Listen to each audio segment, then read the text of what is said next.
শেখ হাসিনা সরকারের পতনের পর থেকেই ভারত বাংলাদেশ সম্পর্কের টানাপোড়েন চলছে। এই পরিস্থিতিতে ভারতের বাণিজ্য ও শিল্প মন্ত্রণালয়ের বৈদেশিক বাণিজ্য অধিদপ্তর অর্থাৎ ডিজিএফটি ভারত বাংলাদেশের মধ্যে আমদানি নিয়ে বেশ কিছু নিষেধাজ্ঞা জারি করেছে। বাংলাদেশ থেকে তৈরি পোশাক ও প্রক্রিয়াজাত খাদ্য সামগ্রী সহ কিছু পণ্য স্থল বন্দর দিয়ে প্রবেশে এই নিষেধাজ্ঞা। স্থল বন্দর দিয়ে বাংলাদেশ থেকে রেডিমেড গার্মেন্টস আমদানি বন্ধ রাখা হবে। একমাত্র মুম্বাই ও কলকাতা জলবন্দর দিয়ে এই আমদানি চলবে। কেন্দ্রের এই ঘোষণার পরই রবিবার থেকে দেশের বৃহত্তম স্থলবন্দর পেট্রাপোল দিয়েও রেডিমেড পোশাক আমদানি বন্ধ হয়ে গেল।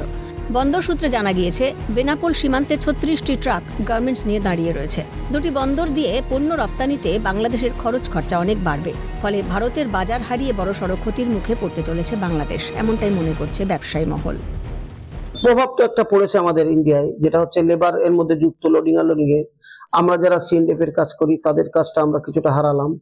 কিন্তু সব মিলিয়ে এটা বলবো যে আমাদের রাষ্ট্রের যে নিয়ম, বিশেষ করে দেশের গভর্নমেন্টের যে নিয়ম করেছে, এই নিয়মটাকে আমাদের আগে ফলো করতে হবে। সামান্য স্বার্থ ত্যাগ করে দেশের বৃহত্তর স্বার্থের পক্ষে আমাদের সমর্থন দিতে হবে।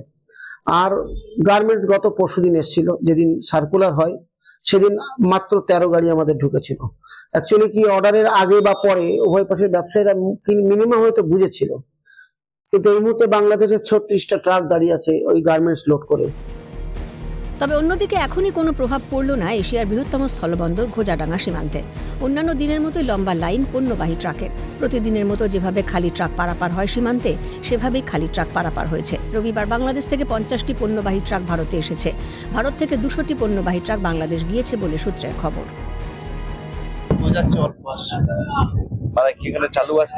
চালু আছে কি কি মাল যাচ্ছে এখন? এই পাথর, ভুসি, এইসব নানান টুকটাক জিনিস। আদাটা তো যাচ্ছে, আদা যাচ্ছে। মানে এখনো পর্যন্ত বন্ধ হয়নি, তাই তো? না, এখনো বন্ধ হয়নি, বন্ধ হয়ে যাবে।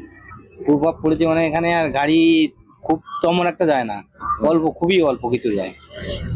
গাড়ি চলছে, তাই তো? যাচ্ছে না চলার মতো। ভারত বাংলাদেশ পরিবর্তিত পরিস্থিতিতে এই সিদ্ধান্তে দুই দেশের অর্থনীতিতে এর প্রভাব পড়বে বলেই মনে করছে বিশেষজ্ঞ মহল। উত্তর 24 পরগনা থেকে পঙ্কজ বিশ্বাস এবং জ্যোতির্ময় চক্রবর্তীর রিপোর্ট, ক্যালকাটা নিউজ।